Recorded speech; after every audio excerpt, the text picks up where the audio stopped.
So today I will give you guys my honest review on Pakistan versus India, how Pakistan lost to India, and if it was a fair game or not. So let's begin. तो सबसे पहले बात कर लेते हैं toss की। Toss India जीता और उन्होंने बॉलिंग फर्स्ट ली। पाकिस्तान टॉस जीता था, ऑफकोर्स वो लोग भी बॉलिंग फर्स्ट लेते, पर ऐसा हुआ नहीं। जब बैटिंग के लिए रिजवान और बाबर आए तो मुझे लगा था कि बाबर और रिजवान कुछ कर पाएंगे, लाइक वो लोग अच्छा खेलेंगे, मगर जैसे पहला ओवर तकरीबन मेडन हो गया था, बस एक वाइड जो उसने करा दी थी और उसका रन मिल गया था। अगली बॉल पे दूसरे ओवर की first ball Babar Azam out हो जाते हैं। ठीक है, वो आउट हो जाते हैं और ये लोग इतने प्रेशर में आ जाते हैं क्योंकि ये लोग इतनी डॉट बॉल खेल रहे थे। अगर आप चौका या छक्का नहीं भी मार सकते तो आपको चाहिए कि आप सिंगल और डबल्स लाएं, और स्टेडियम इतना बड़ा था कि डबल्स तो आसानी से बन सकते थे। मुझे नहीं समझ आई कि उनने शुरू के 4 ओवर्स तकरीबन वेस्ट कर दिए थे। लाइक अब सिंगल तक नहीं ले रहे थे वो लोग, सारे डॉट्स का ही जाए थे, डॉट डॉट डॉट। फिर बाबर भी आउट हो गया, रिजवान भी आउट हो गया, फिर शान और इफ्तिखार आए, उनकी अच्छी पार्टनरशिप लगी। इफ्तिखार ने जब अपना गियर चेंज किया और 3 छक्के एक ओवर में मारे, I think it was the turning point for Pakistan. अगर वो 21 रन्स ना आते उस ओवर से तो पाकिस्तान 160 तक कभी भी ना पहुंच सकता। अगले ओवर में इफ्तिखार आउट हो जाते हैं, शादाब आता है और शादाब एक चौका मारता है और उसके बाद वो भी आउट हो जाते हैं। फिर हैदर अली आता है, वो भी छक्के के चक्कर में आउट हो जाता है। एक चीज़ जो मैं कहना चाहूँगी, अगर आपके पास 6 ओवर्स थे और ये चाहते तो ये लोग 180 भी बना सकते थे, मगर ये लोग छक्कों के चक्करों में लग गए थे।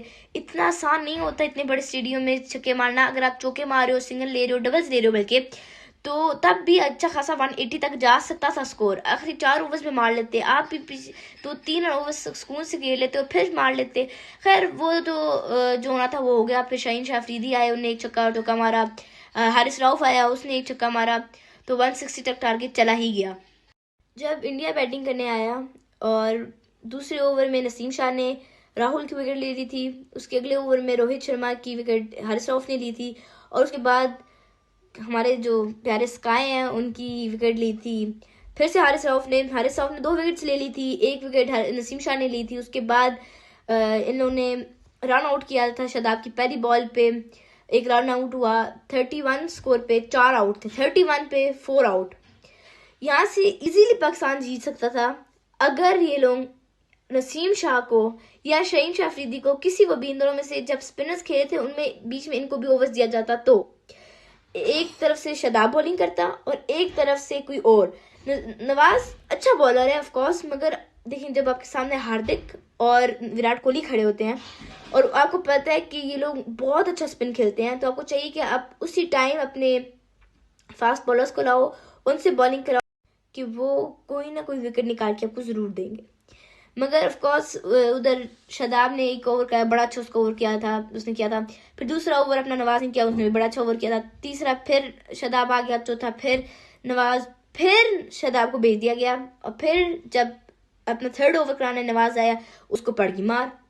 अब चाहिए, जब ड्रिंक्स ब्रेक हुई थी उसी टाइम आपको नसीम शाह को ला देना चाहिए था। मेरे ख्याल से अगर वो उसको लाते, एक विकेट मिल जाती आपको हार्दिक की मिल जाती या विराट कोहली की, वहीं आपका मैच चेंज हो जाना था। आपने प्रॉपरली वो मैच इजीली जीत जाना था, मगर इनने ऐसा नहीं किया।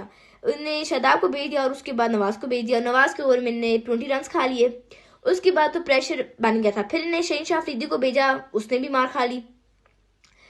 फिर नसीम शाह आए, उसने भी 9 रन खाए।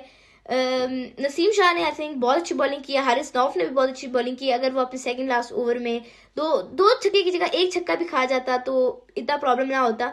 मगर जब आपको 6 बॉल्स पे लास्ट ओवर पे आ जाते हैं हम लोग, लास्ट ओवर में जब आपको 16 रन बनाने होते हैं, ये इजी नहीं होते। मगर आपको पता होता है विराट कोहली है और हार्दिक पांड्या भी था। हार्दिक पांड्या भी बहुत अच्छी स्पिन खेलते हैं और विराट कोहली भी। और लास्ट ओवर नवाज का था। अब पहली बॉल पे हार्दिक पांड्या हो जाता है आउट, ठीक है, सारे बड़ा खुश हो जाते हैं, हम सबको बस एक छोटी सी होप मिल जाती है कि शायद जीत जाए। अगली बॉल पे सिंगल ले लेते हैं कार्तिक और स्ट्राइक दे देते हैं विराट कोहली को। अब 3 बॉल्स पे 13 रन चाहिए, विराट कोहली छक्का मार देते हैं। अंपायर सिग्नल कोई नहीं करता कि नो बॉल है, विराट कोहली कहते हैं नहीं जी नहीं ये नो बॉल है। अंपायर भी कहते थे चलिए नो बॉल है, बिना चेक किए। ये तो चेक तो कर लें कि वो वेस्ट साइड के ऊपर है या नहीं है, वो लोग चेक किए बिना, जी विराट कोहली ने कह दिया है तो नो बॉल दे देते हैं। उन्हें नो बॉल दे दी बाबर आजम की। बाबर आजम ने कहा कि भाई ये नो बॉल नहीं है, उन्हें नहीं दी। उन्हें फिर भी कहा कि भाई नो बॉल ही है। मैं आपको इस साइड पे भी दिखा सकती हूँ कि नो बॉल नहीं थी, क्लियरली नजर आता है कि वे साइड से ऊपर नहीं थी, वे साइड के नीचे थी। और दूसरा ये कि अगर आप देखें तो एक तो विराट कोहली अपनी क्रीज से बाहर आया हुआ है, और दूसरा कि उसका जो पिछला वाला पो है वो नीचे है थोड़ा सा, तो वो खुद भी थोड़ा सा बेंड हुआ हुआ है। चलिए उन्हें नो बॉल दे दी। अब 3 बॉल्स पे आपको 7 रन चाहिए। वो बॉल कराता है, बॉल विकेट्स पे जाके लगती है।